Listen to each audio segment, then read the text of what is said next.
किया इसको। मुझे पता था कि सारा इस्लाम नहीं हो पा रहा है, लेकिन नहीं, इसकी कोई बात नहीं मानी।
केवल अम्बिलिकल कॉर्ड में नहीं होता, बोन मैरो में भी रहता।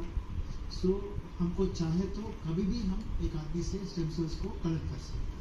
सो कैसे कलेक्ट कर सकते हैं? बोन मैरो से कलेक्ट कर सकते हैं, कुछ इंजेक्शन लेके ब्लड में कलेक्ट कर सकते हैं, नहीं तो बॉडी का जो भी फाइब्रोब्लास्ट बोलते हैं जो रिसर्च चल रहा है, सो वहाँ से वो इंड्यूस करके स्टेम सेल भी बना सकते हैं। ये पॉइंट बहुत इंपॉर्टेंट है। सो सारे लोग मानते हैं कि बस स्टेम सेल्स उसमें मिलते हैं, वो बहुत वैल्यूबल है, उसको फेंकना नहीं, उसको रखना है क्योंकि बहुत प्रेशियस होता है, एक बार वेस्ट हो गया तो फिर नहीं मिलता। ऐसा सोच ज़्यादा लोगों में है, मगर स्टेम सेल्स हमको हमारे बॉडी में होते हैं, चाहे तो कभी भी उसको हम बाहर लेके इस्तेमाल कर सकते हैं। अभी ये अम्बिलिकल कॉर्ड ब्लड गार्डनल में जो भी ब्लड लेयर है उसमें स्टेम सेल्स होते हैं ना, वो स्टेम सेल्स एक्चुअल इस्तेमाल कहाँ है? तो वो यूज़ करना है केवल बोन मैरो ट्रांसप्लांटेशन में और स्टेम सेल ट्रांसप्लांटेशन में, वही अप्रूव इंडिकेशन। सो बाकी जो भी थेरेपी है, स्टेम सेल रिसर्च है, स्टेम सेल थेरेपी होता है, वो एक्सपेरिमेंटल होता है। सो ब्लड का बीमारियों में स्टेम सेल ट्रांसप्लांटेशन में इस्तेमाल कर सकते हैं। सो बाकी बीमारियों, न्यूरोलॉजिकल डिजीजेस, शरीर में जो भी डिजीज आते हैं उसमें वो यूज़ करके क्यूर करने का जो भी ट्रीटमेंट होता है वो एक्सपेरिमेंट होता है, अप्रूव नहीं है, अप्रूव इंडिकेशन नहीं है। सो स्टेम सेल ट्रांसप्लांटेशन कहाँ करते हैं? सो कुछ ब्लड कैंसर्स में, immune deficiency disorder, thalassemia, sickle cell anaemia जैसा बीमारी में, और जो भी मेटाबॉलिक डिसऑर्डर्स कुछ होते हैं, जेनेटिक डिसऑर्डर्स कुछ होते हैं, उसमें बोन मैरो ट्रांसप्लांटेशन का इस्तेमाल कर सकते हैं। वहाँ ये स्टेम सेल्स जो भी हम कलेक्ट किए उसका यूज़ कर सकते हैं। सभी पॉइंट ऐसा है कि हमको स्टेम सेल जो भी हम ऐसा कंडीशन में यूज़ कर रहे हैं, अभी अभी करंट ट्रेंड क्या है, मेजॉरिटी केसेस में peripheral blood stem cells so patient से कलेक्ट कर रहे हैं, अम्बिलिकल कॉर्ड से और बोन मैरो से कलेक्ट कर रहे हैं, ठीक है। सो जो भी अम्बिलिकल कॉर्ड स्टेम सेल्स जो इस्तेमाल है बहुत कम हो रहा है इंडिया में, अब्रॉड तो इस्तेमाल हो रहा है मगर इंडिया में उसका यूसेज जो भी है बहुत कम है।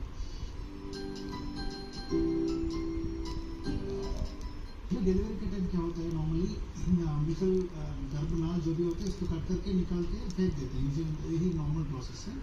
सो ये कट करने के बाद अम्बिलिकल कॉर्ड में थोड़ा ब्लड रहता है, सो उसको हम ब्लड को ड्रेन करके छोटे ट्यूब्स में आते हैं, ज़्यादा ब्लड नहीं आता। सो ये छोटा टेस्ट ट्यूब देता है, उसमें ब्लड आता है, वो ब्लड में स्टेम सेल्स आता है। सो वो ब्लड को क्या करते हैं, ब्लड बैंक में लेके उसको क्रायो प्रिजर्वेशन देते हैं, फ्रीज करके प्रिजर्व करने का कोशिश करते हैं। अभी अब्रॉड में देखा so public stem cell banking ये फेमस है। पब्लिक स्टेम सेल बैंकिंग क्या होता है, ये गवर्नमेंट रन करता है, वहाँ चार्जेस नहीं होते। सो जो भी मदर्स डिलीवरी होते हैं ना, तब वो वॉलंटरली वो कंसेंट देते हैं कि हमारा ब्लड आप इस्तेमाल कर सकते हैं। वो अम्बिलिकल कॉर्ड ब्लड को लेके वो बैंक में प्रिजर्व करते हैं, हज़ारों में प्रिजर्व करते हैं। सो समझो अचानक एक बच्चे को तकलीफ आया, कुछ ब्लड का तकलीफ आया, सो तब इस्तेमाल करना है तो तब वहाँ से ले सकते हैं और तब चार्जेस पे करना पड़ता है। So public stem cell banking क्या होता है, गवर्नमेंट से रन होता है, गवर्नमेंट से फंड होता है, चार्जेस नहीं कलेक्ट करते, पहले हम प्रिजर्व करने के वो फ्री देते हैं। जब यूज़ करते हैं, जब वो प्रिजर्वेशन चार्जेस, महीने चार्जेस वो चार्ज होते हैं। सो ये पब्लिक स्टेम सेल बैंकिंग होता है। अब्रॉड ये public stem cell banking famous है और बहुत यूज होता है। इंडिया में देखा so public stem cell banking इतना एक्टिव नहीं है। सो जो भी है उसके पास फंड्स नहीं है, वो ज़्यादा एक्टिव काम नहीं करता। इंडिया में पॉपुलर है प्राइवेट स्टेम सेल बैंकिंग। सो यहाँ मालूम करना है कि ये क्या होता है, इसमें एडवांटेजेस क्या है, डिसएडवांटेजेस क्या है। सो नॉर्मली मैं बताया ना पब्लिक स्टेम सेल बैंकिंग में कैसे होता है। प्राइवेट स्टेम सेल बैंकिंग में क्या होता है कि उसका चार्जेस होते हैं, वो प्रिजर्व करने के लिए मेंबरशिप लेना पड़ता है। सो जिसको मेंबरशिप होता है वही इस्तेमाल कर सकते हैं वो कॉर्ड ब्लड स्टेम सेल।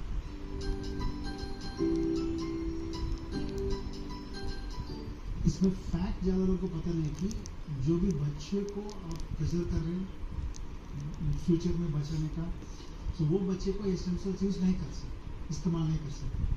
सो क्यों क्वेश्चन पूछा तो ये ब्लड का बीमारियाँ कहाँ पैदा होता है, ब्लड कैंसर्स और जो जेनेटिक कंडीशंस और थैलेसीमिया, सिकल सेल एनीमिया कहाँ पैदा होता है, वो जीन्स में होते हैं। और वो स्टेम सेल में जो भी जीन्स है उसमें भी बीमारी होता है, ठीक है।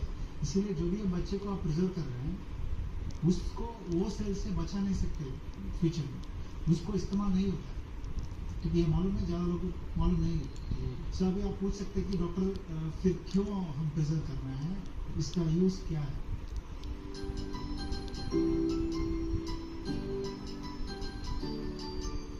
Public cord blood stem cell banking में क्या हो रहा है वो मालूम किया तो ये पता होता है। हज़ारों में बच्चों का डेटा होता है, वहाँ अम्बिलिकल कॉर्ड ब्लड होता है। सो समझो वहाँ 100 कॉर्ड ब्लड स्टेम सेल्स है बच्चों को, ठीक है। उसमें एक बच्चे को ब्लड कैंसर आया तो बच्चे का नंबर 10, अभी उसको स्टेम सेल ट्रांसप्लांटेशन करना है। तो समझो कि वो बच्चे को थैलेसीमिया आया, मेरे को सिकल सेल एनीमिया आया, अभी भी स्टेम सेल ट्रांसप्लांटेशन करना है, उसके लिए स्टेम सेल्स चाहिए। सो यहाँ हम ढूंढना है नॉर्मल स्टेम सेल, ठीक है। सो वो 100 बच्चों में मैच स्टेम सेल कौन किसके पास है। सो 100 बच्चों में मैच देखना है, क्या मैच देखना है, जेनेटिक मैच देखना है, HLA मैच देखना है। वो HLA मैच देखने के बाद समझो ये 99th बेबी का स्टेम सेल से ये 10th बच्चे का मैच हो गया, जेनेटिक मैच। सो तब 99th बेबी स्टेम सेल्स ये बेबी को इस्तेमाल कर सकते हैं। अभी दूसरा सिनेरियो देखिए, ये बच्चे जो भी है ये 60 kg अडल्ट हो गया, ये 20-25 ईयर्स के पहले वो स्टेम सेल को प्रिजर्व किया था, ठीक है। सो अभी भी वो सर्च कर सकते हैं। सो समझो वहाँ एक 99 बेबी का स्टेम सेल मिला, सो मगर ये पेशेंट जो भी है 60 kg वेट, जो भी अम्बिलिकल कॉर्ड स्टेम सेल होता है उसका क्वांटिटी कितना होता है? कुछ 5 ml 10 ml ऐसा ही उतना ही होता है, वो छोटा ट्यूब होता है। सो वो छोटा क्वांटिटी ये पर्सन को कैसे इस्तेमाल कर सकते हैं? यूजुअली एडिक्वेट नहीं होता। सो फिर क्या करना है? दूसरा मैच को ढूंढना है, दूसरा स्टेम सेल बेबी को ढूंढना पड़ता है। सो बहुत मुश्किल है, प्रैक्टिकली इट्स वेरी डिफिकल्ट। सो दो यूनिट सेम मैच मिलना बहुत मुश्किल हो जाता है।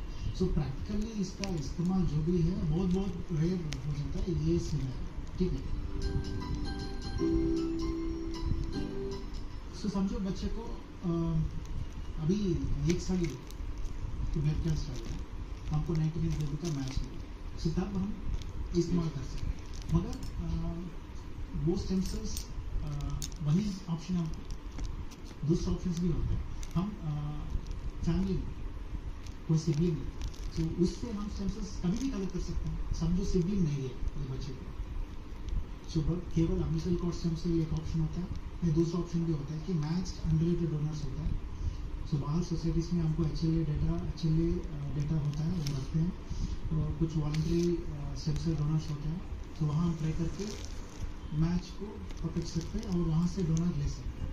सो यहाँ ये सिचुएशन में भी केवल umbilical cord stem cell option नहीं है, दूसरा ऑप्शन भी है हमारे पास, ठीक है। ये बहुत इम्पोर्टेंट है। सर अभी हमारा इतना डिस्कशन होने के बाद मेरे को ये समझ में आया कि ये जो भी कॉर्ड सेल्स है, कॉर्ड स्टेम सेल्स है, उनको प्रिजर्व करना उतना फ़ायदा नहीं है।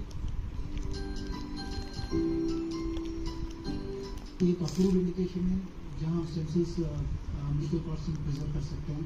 Indian association of paediatrics recommendation क्या है? जब भी आपको पहले बच्चे को कुछ जेडी प्रॉब्लम आया तो समझो थैलेसीमिया, सिकल सेल एनीमिया, नहीं तो ब्लड कैंसर, सेकेंड पैदा होने वाले बच्चे से अम्बिलिकल स्टेम सेल्स हम प्रिजर्व करके रख सकते हैं पहले बच्चे। फिर भी वहाँ लिमिटेशन क्या है? मैच करना है, HLA मैचिंग होनी चाहिए, blood group matching, HLA genetic matching होनी चाहिए। कितने बच्चे हैं हमारे बच्चे में? एक 6 बच्चे हैं तो कितना चांसेस होते हैं मैच मिलने का? केवल 25% चांस होता है। सो मैंने ऐसे नहीं, हमको एक सिबलिंग है वो मैच होता है। सो सेकेंड बच्चे को प्रिजर्व करने के बाद भी वो मैच नहीं हुआ तो इस्तेमाल नहीं कर सकते, ठीक है। तो समझो ये स्टेम सेल जो भी है, अब सिबलिंग है वो भी मैच है, सो उसका umbilical cord stem cell collect करके रख के पैसा पे करके क्यों मेंटेन करना है? आपको जब भी चाहिए वो सिबलिंग से हम कलेक्ट कर सकते हैं। अभी टेक्निक्स है, एफएसएस मशीन से, सो कभी भी एक आदमी से हम स्टेम सेल्स कलेक्ट कर सकते हैं। सो बताइए कि स्टेम सेल्स हमारे बोन मैरो में रहते हैं, उसको हम स्टिमुलेट करके ब्लड में जैसा प्लेटलेट डोनेशन जैसा हम स्टेम सेल्स को कलेक्ट कर सकते हैं, नहीं तो बोन मैरो से कलेक्ट कर सकते हैं। सो यहाँ भी जो भी अप्रूव इंडिकेशन है उसका इस्तेमाल भी बहुत कम होता है। और एक रीज़न बचा है, सो समझो फ्यूचर में कुछ ब्रेक थ्रू थेरेपी आ जाता है स्टेम सेल का, उसका इस्तेमाल कर सकते हैं। ये अभी तक जो भी stem cell research, stem cell therapy पूरा एक्सपेरिमेंटल फेजेस में है। एक भी ऐसा अप्रूव इंडिकेशन नहीं है वो स्टेम सेल लेके हम इस्तेमाल कर सकते हैं।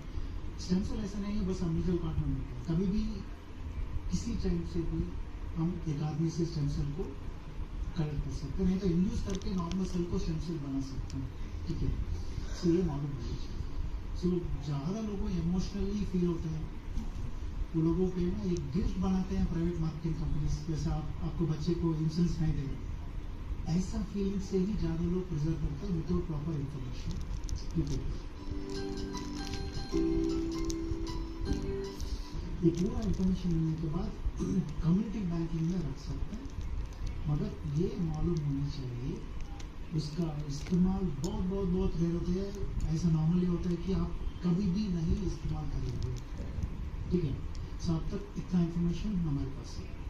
सो शायद हमको इंडिया में पब्लिक स्टेम सेल बैंकिंग से एनकरेज करना है, गवर्नमेंट थोड़ा आगे आके पब्लिक स्टेम सेल बैंकिंग को सपोर्ट करके ये फ्री कलेक्शन करके रखना बहुत अच्छा होगा, मगर वो देखना है कैसा आगे बढ़ेगा।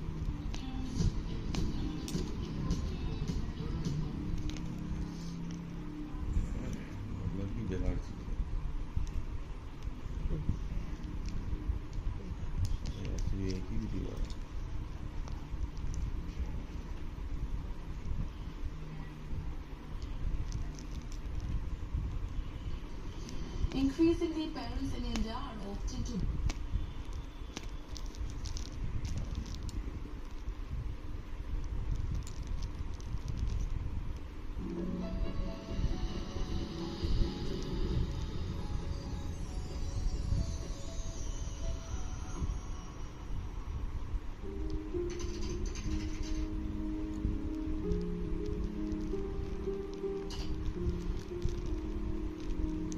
Hi friends, welcome back. मैं doctor Asha Arora, gynaecologist and IVF consultant, new hospital आप सबको नमस्ते। मेरे जो रेगुलर सब्सक्राइबर्स हैं, थायराइड की डिसऑर्डर है, डायबिटीज़ है, हार्ट डिसीज है, तो इनके ये जो डिसीजेस है इन पे रिसर्च चल रहा है। इस केसेस में हम लोग दुनिया की सबसे साइड इफेक्ट वाली अगर कोई गोली है तो 650 पैरासीटामोल दुनिया की सबसे खराब गोली है। दुनिया की सबसे साइड इफेक्ट गूगल पे चेक कर ले, मतलब दुनिया में किसी दवाई के साइड इफेक्ट नहीं है जितने इस दवाई के साइड इफेक्ट हैं। किडनी का फेल